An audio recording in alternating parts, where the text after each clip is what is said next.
Ya alhamdulillahirrabbilalamin, kita kembali lagi di program kesayangan kita Cahaya Hati Indonesia. Nah hari ini hadir bersama kita Aprila Majid yang tadi sudah sempat saya tanya juga tentang kondisi rumah tangganya. Kita tahu beliau ini adalah seorang influencer yang dengan rumah tangganya, kalau nggak salah sudah 13 tahun berumah tangga ya? 8 tahun berumah tangga, 8 tahun punya rumah. 1 orang anak. Kenal suami juga udah lama ya? Kurang lebih 13 tahun. 13 tahun kenal suaminya. Artinya sudah cukup lama kenal dengan suami. Kadangkala orang suka bilang gitu, Bu. Orang yang kenalnya udah lama, rumah tangganya cuman seujung kuku. Ada yang kayak gitu ya, Bu ya? Ada yang kenalnya lama, deketnya lama, begitu nikah cuman 3 tahun. Nah, kalau Aprila ini cukup lama, pernikahannya 8 tahun, punya anak 2 2 orang laki-laki dan anak. perempuan. Nah, boleh nggak ceritain sedikit rumah tangganya Aprila ini dari awal sampai akhirnya menuju perceraian gimana? Menurut Aprila sendiri sebagai orang yang menjalaninya. Aku kenal kurang lebih 13 tahun. Saat itu dikenalin teman. Kita saling mengenal antara satu sama lain, keluarga, sampai akhirnya tunangan, menikah. Alhamdulillah punya anak. Hidup keluarga kami alhamdulillah bahagia lahir dan batin saat itu. Sampai pada akhirnya 1 tahun yang lalu, 4 Mei 2023, suami saya menghilang. Oke, sebelum suami menghilang, figur suaminya Aprila itu seperti apa di mata Aprila? Sebagai seorang suami ya maksudnya ya. Suami yang sangat baik, penyayang, bahkan menuntun saya dalam kebaikan. Menuntun dalam kebaikan. Maksudnya orangnya ini soleh juga, rajin Ya. ibadah juga rajin dan lain sebagainya begitu ya. Untuk kebutuhan di rumah tangga gitu, ke nafkah setiap bulan itu terpenuhi terus. Kita memang nggak berlebihan, tapi alhamdulillah tercukupi selama ini, Kak. Masya Allah, Masya Allah. Sebagai suami ya, hubungan suami dengan keluarga Prila gitu gimana? Sangat baik, bahkan saya kan anak satu-satunya dari mama papa saya. Mama papa saya memperlakukan dia sebagai anaknya, bukan menantunya. Sangat disayangin, bahkan nggak ada mertua yang memperlakukan menantu seperti anaknya sendiri. Bahkan ulang tahun, bekalnya kalau ke kantor, mama saya yang ikut. Allah. Saking sayangnya, karena saat itu suami saya juga menyayangi orang tua saya seperti orang tuanya sendiri. Oke. Momen-momen indah sama suami apa yang diingat pada saat itu? Yang paling berkesan dari seorang suami pada masa masih bersama-sama? Jadi sedih. Nggak apa-apa, kita berbagi. Nggak cuman sebagai suami ya, tapi laki-laki ini tuh bisa jadi guru, kakak, ayah. Misalnya apa? Saat itu saya menikah saat saya seminggu selesai S1 saya, lalu saya melanjutkan akselerasi S2 saya. Bahkan dia yang membantu saya menyusun tesis saya saat saya sedang hamil besar. Saya melahirkan, ditemani, diurus, disayangi sepenuh hati. Masya Allah. Sempurna banget ya, perfect ya. Menjelang menuju suami kayak sekarang perceraian, apa yang terjadi sampai akhirnya kok ada istilah perceraian sampai tadi masuk ke dalam istilah cerai goib? Kenapa sama suaminya? Apa yang terjadi? Apakah sebelumnya ada pertengkaran dalam rumah tangga? Apakah ada masalah besar gitu antara hubungan suami istri atau dengan mertua atau dengan orang tua dan keluarga dan lainnya? Secara personal, sebagai suami terhadap istri, kita baik-baik aja. Sebagai ayah terhadap anak-anak, dia pun, alhamdulillah saya bersaksi bahwa dia ayah yang baik bagi kedua anak saya.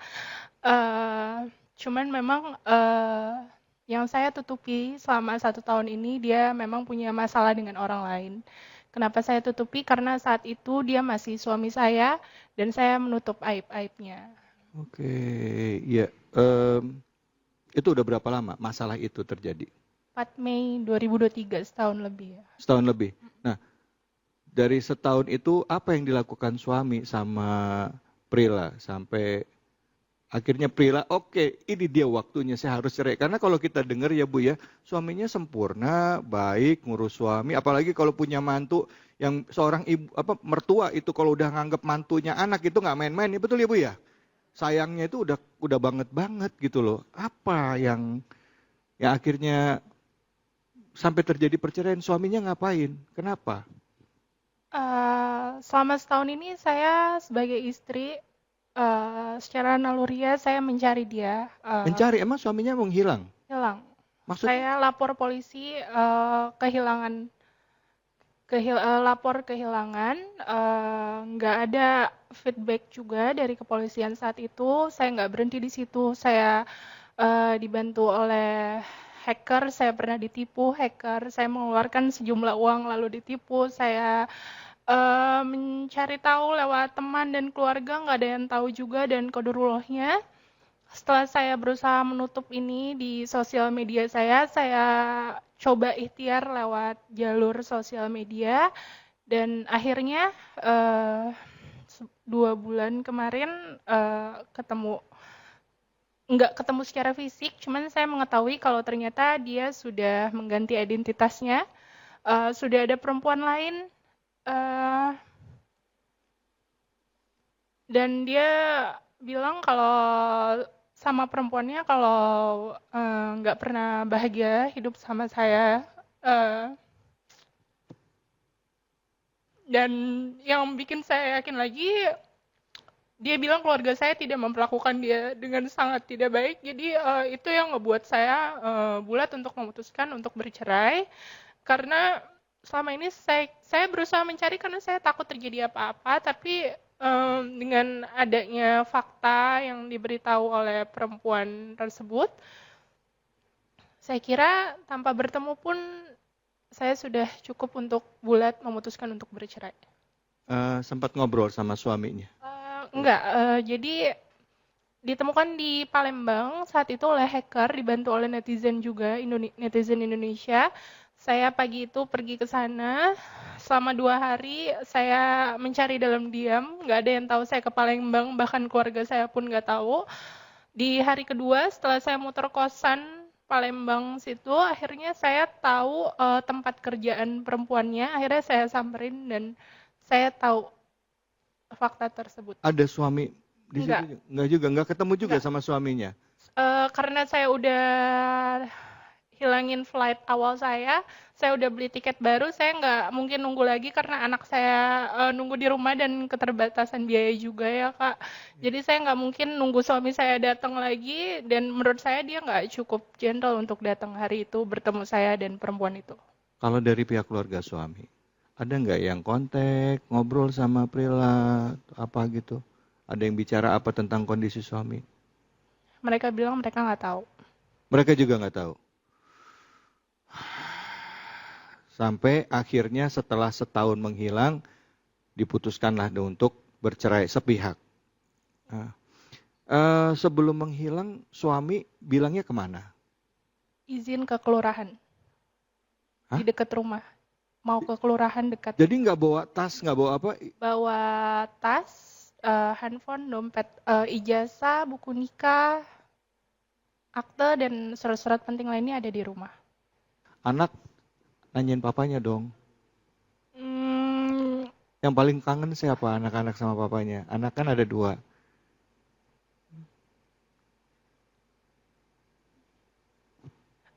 Anak saya ada 2. Yang satu 6 tahun laki-laki, yang satu waktu dia pergi masih 1 tahun, belum bisa bicara. Yang paling deket yang pertama karena deket banget sama ayahnya. Ayahnya adalah sosok ayah yang selalu ada gitu, karena kan kita usaha bareng di rumah 24 jam bareng. Jadi dia benar-benar kehilangan, bahkan 3 bulan pertama anak saya sakit, bolak-balik ke rumah sakit karena nanyain ayahnya. Sempat dikira psikomatik sampai dirujuk ke psikiater. Tapi akhirnya ketahuan sakitnya apa dan harus itu operasi saat itu. Sampai detik ini anak nggak tahu keberadaan kebenarannya aku bilang kalau ayahnya kerja. Nanyain terus anak. Mm, Nanya nama anaknya siapa, Mbak? Zidan dan Alana. Hah? Zidan dan Alana. Didan dan Adidan yang sering nanya-nanya. Iya, Alana pun kata pertamanya saat bisa bicara setelah 2 bulan ayahnya pergi, kata pertamanya ayah. Dia ngeliat foto, kita kan banyak foto shoot di rumah, dia bilang ayah, gitu. Ayah mana? Dan yang bikin aku bulat lagi karena kata perempuan itu, aku sempat nanya, apa dia pernah nanyain anaknya, pernah cerita tentang anaknya. Dia bilang cerita, katanya Zidan itu mirip ibunya, nggak bisa dikasih tahu. Dan Alana itu pendiam kayak dia. Tapi Alana nggak pendiam, Kak.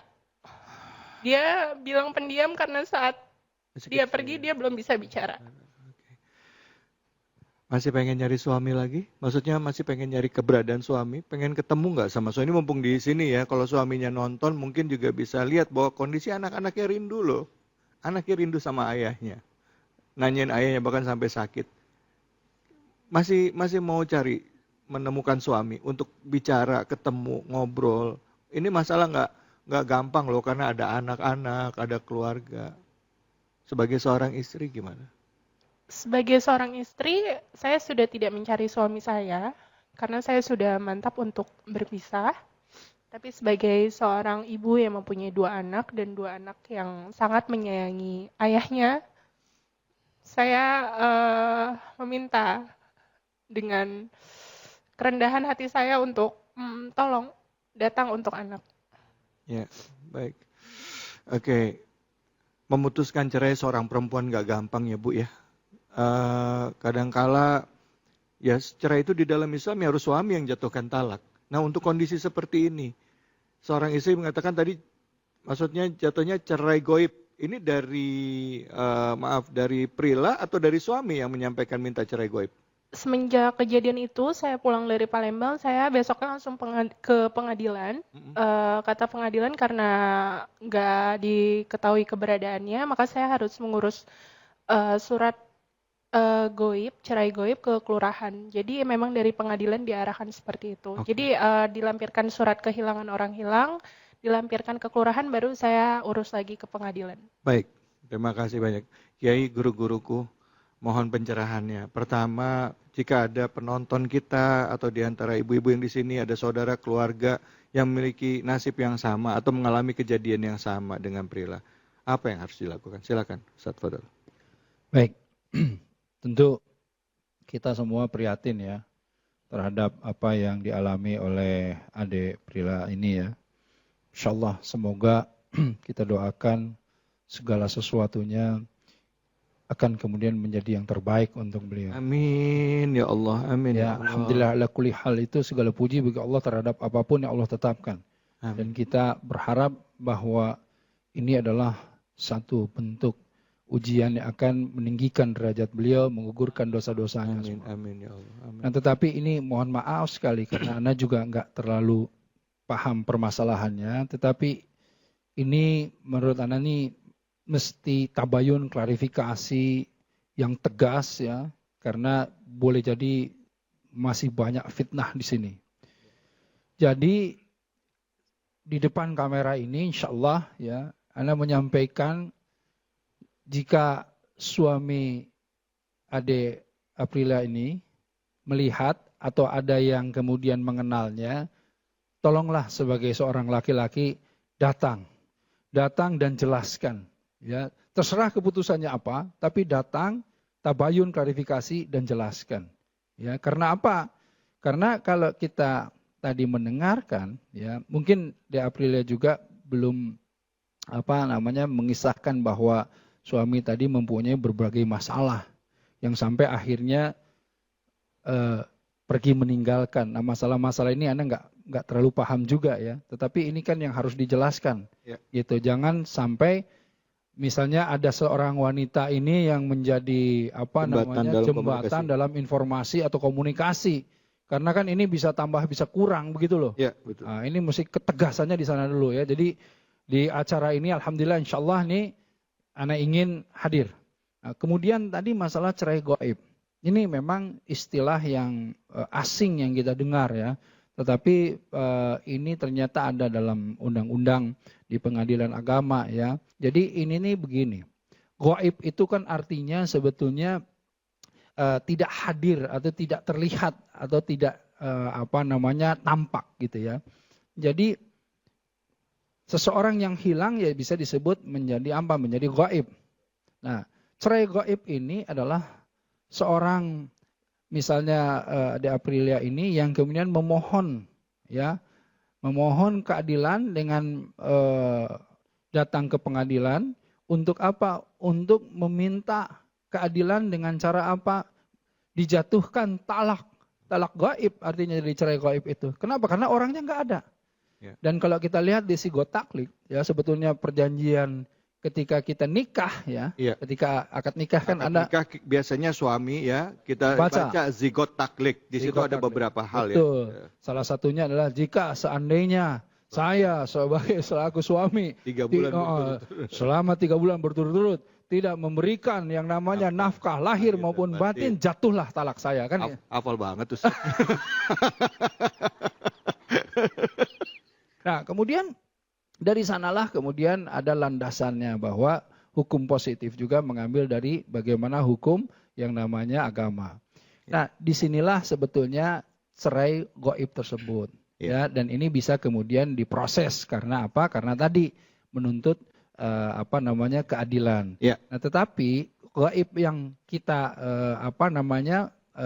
masukkan ke dalam definisi itu yang kemudian tidak terdeteksi sama sekali. Ya. Pertama ya, tidak diketahui keberadaannya dan lain-lain. Oke, ini definisi gaib itu bisa Itu terjadi satu. kalau Tidak terdeteksi sama sekali, nggak tahu di mana dan lain-lain, itu satu. Ya. Tapi yang kedua adalah apa yang tadi yang menghilangkan diri Ya. gitu. Jadi tidak mau kemudian mengambil tanggung jawab dan lain-lain, Ya. dan kemudian kita mencarinya sulit atau ada di luar negeri dan lain-lain yang tidak terjangkau. Nah, jadi mungkin di luar negeri yang tidak terjangkau lagi dan lain ini masuk ke dalam kemudian definisi ini ya. Dan insya Allah saya tadi juga menyampaikan bahwa insya Allah ikhtiar tetap. Ikhtiar tetap karena apa? Karena kita ini harus menegakkan al-haqq yang sebenar-benarnya. Ya. Keadilan agar supaya ini juga adik datang ke sini kan sebetulnya syiar. Ya. Agar supaya jika ada seandainya hal yang seperti ini lagi, bagaimana cara kemudian solusinya atau menempuh tahapan-tahapannya. Kurang lebih seperti itu. Dan kita tentu doakan ya. Insya Allah semoga ada solusi yang terbaik. Makasih Pak Dokter. Silakan Kiai Fadl. Ya, baik, memang setiap keluarga, setiap rumah tangga punya ujiannya masing-masing. Ya Bu ya, betul nggak kira-kira Bu? Mungkin Mbak Aprilia Majid diuji oleh Allah dengan jalannya sendiri, kita pun diuji oleh Allah dengan jalan kita masing-masing.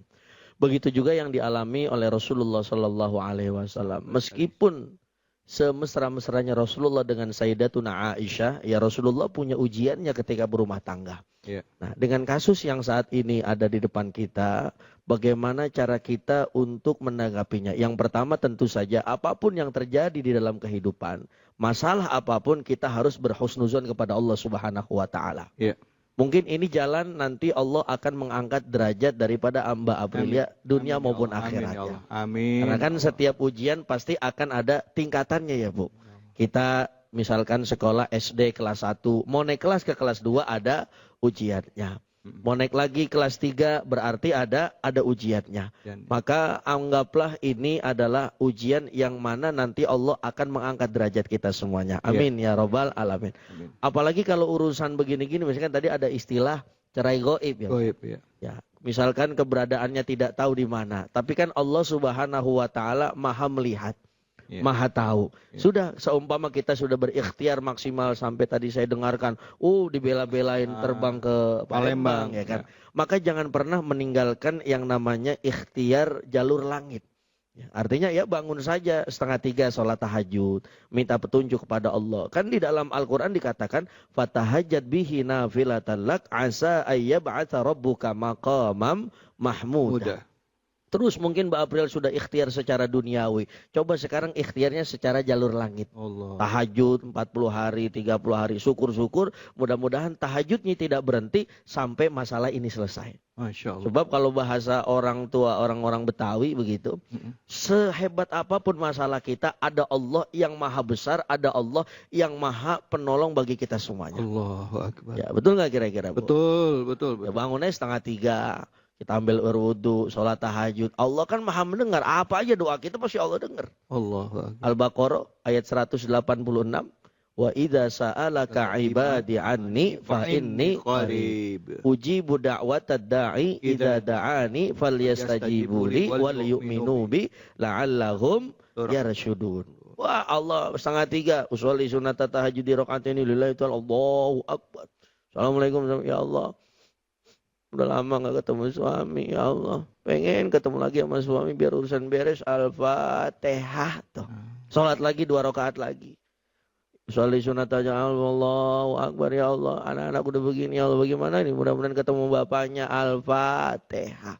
Sering kita ulang-ulang seperti itu, maka Allah tidak akan pernah bosan mendengar doa-doa kita sebagai hambanya Allah Subhanahu wa Ta'ala. Maka kita doakan mudah-mudahan beliau masalahnya cepat diselesaikan oleh Allah Subhanahu wa Ta'ala. Kita harus yakin ya Bu ya, setiap ujian yang dialami hambanya Allah, setiap ujian yang dialami oleh umat Rasulullah sallallahu alaihi wasallam, ini adalah salah satu jalan Allah akan mengangkat derajat kita semuanya. Amin ya rabbal alamin. Kira-kira begitu Ustaz David. Baik, terima kasih banyak guruku. Jadi boleh nggak saya pertegas lagi? Apakah boleh Aprila menempuh jalur tadi cerai goib? Nah, sebelum ke cerai goib, apakah harus ada lewat tahapan-tahapan yang lain dulu nih? Ini kan udah mantep ya kayaknya cerai goib ya. Udah proses di pengadilan. Jadi proses cerai goib dan menuntut hak anak dan keluarga. Yang boleh saya bertanya ya Pak Ustadz, apakah saya boleh menuntut hak kami, aku dan anak-anak aku lewat jalur hukum, karena memang saya menikah sah atas negara dan agama, dan itu ada pasal-pasalnya yang bisa dituntut. Kedua, apa dengan saya menyebar ini lewat sosial media, mencari keberadaannya, adalah menyebar aib keluarga, karena sebelumnya saya menutup rapat-rapat masalah yang ia hadapi, namun setelah ini mencuat ke masyarakat, menjadi pertanyaan bagaimana suami yang baik pergi begitu saja. Makanya saya akhirnya setelah pertimbangan panjang saya sampaikan ada masalah gitu, tapi menjadi kontra gitu di orang lain. Ini adalah menyebar aib gitu. Iya. Jadi kalau nggak dikasih tahu juga masalahnya berlarut-larut, tapi terpaksa lah harus mengambil tindakan ini, bagaimana gitu ya? Gitu ya. Silakan Kiai Guruku. Ya, baik. Yang pertama memang tadi permasalahan hukumnya ya. Intinya ketika meminta hak untuk keluarga atau anak ya, ini berarti sudah tidak goib. Jadi dia bergeser. Karena kalau yang goib kan nggak ketahuan. Ya. Bagaimana kita bisa meminta hak? Ya. Artinya diselesaikan satu persatu. Ya. Selesaikan satu persatu adalah tentu tadi kasusnya sudah pencarian orang hilang. Kalau sudah masuk pencarian orang hilang kan nanti kemudian muncul ditemukan. Setelah ditemukan barulah bisa tadi masuk ke dalam tadi masalah pertanggungjawaban. Gitu kan itu. Dan ini juga sebetulnya cerainya jadi jelas nih. Karena orangnya sudah ditemukan. Oke, sebentar nih. Jadi saya agak sedikit maaf ya Bu ya, saya ulur. Ini sebenarnya jadi muncul pertanyaan, apakah memang suaminya nggak mau bercerai gitu kan? Artinya sengaja, bisa jadi begitu kan? Boleh kalau jadi nggak mau muncul gitu kan? Nggak mau muncul apa? Kalau emang dia harus muncul kan gini, kalau seorang laki-laki memang sudah niat untuk bercerai, dia harus mengajukan gugatan cerai gitu. Apa karena suami memang nggak mau bercerai, akhirnya terpaksa istri melakukan tindakan cerai goib atau cerai sepihak gitu gimana? Jadi sekarang saya sudah didampingi kuasa hukum. Menurut kuasa hukum saya harus menunda perceraian goib ini dulu supaya saya bisa menuntut secara hukum hak anak dan keluarga. Jadi kita tunggu proses polisi, dia muncul, baru kita lakukan perceraian. Ya, sesuai dengan yang tadi yang saya perkirakan, tidak mungkin cerai goib itu disetujui kalau orangnya sudah ketemu, ya, dan nggak mungkin kita minta pertanggungjawaban kalau orangnya tidak ada kan begitu. Iya, Jadi orangnya harus ada dan harus ditemukan dulu. Nah, yang goibnya nanti pasti digeser. Itu satu. Yang kedua adalah pertanyaan tadi, bagaimana sebetulnya ketika tadi permasalahan aib. Tapi ketika saya mau bicara sekarang nanti habis sama saya waktunya, ya kita kasih. Silakan Kiai. Pinter, ya. Bagi-bagi. Iya benar. Bagaimana? Apakah saya menyebar aib suami saya? Nah, sekarang di Indonesia itu kan banyak muncul istilah the power of netizen. Nah, artinya memang kekuatan netizen kita itu, masya Allah, mengalahkan kekuatan intel paling kuat. Betul nggak kira-kira Bu?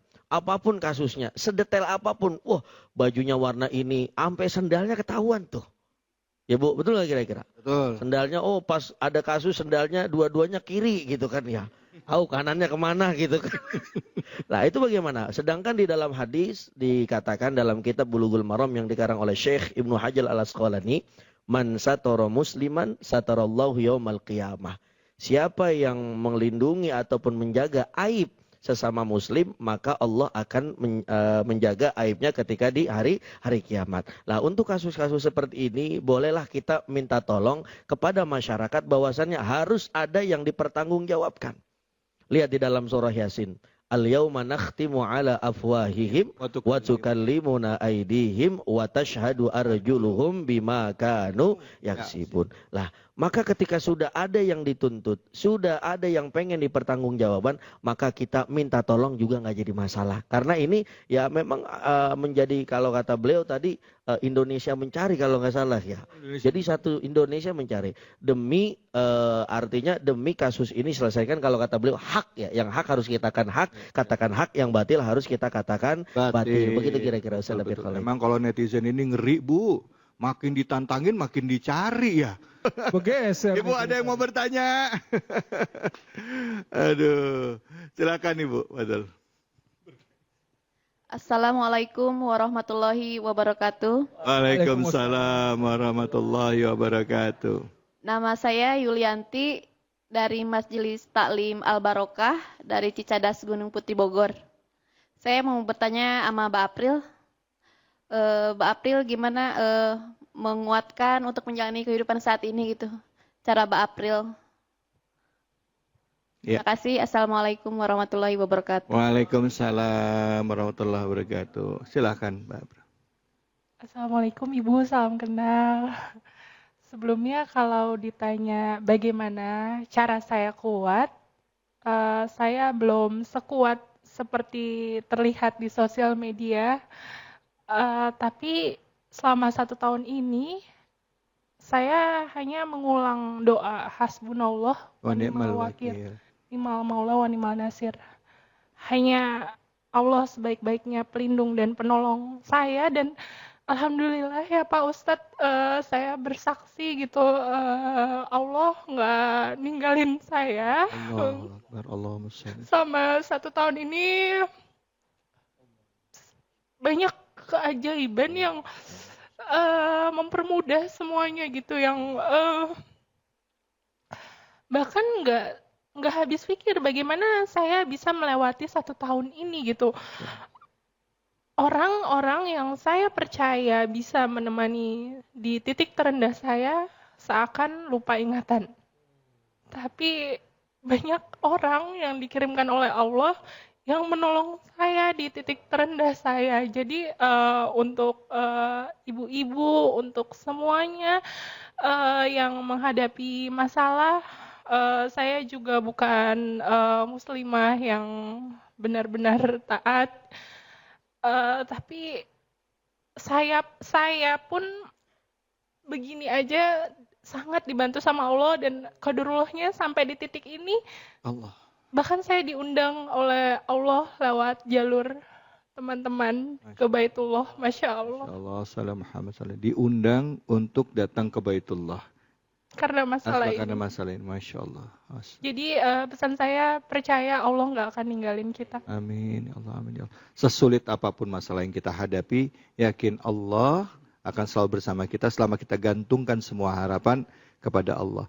Hasbunallah wa ni'mal wakil, ni'mal maula wa ni'man nasir.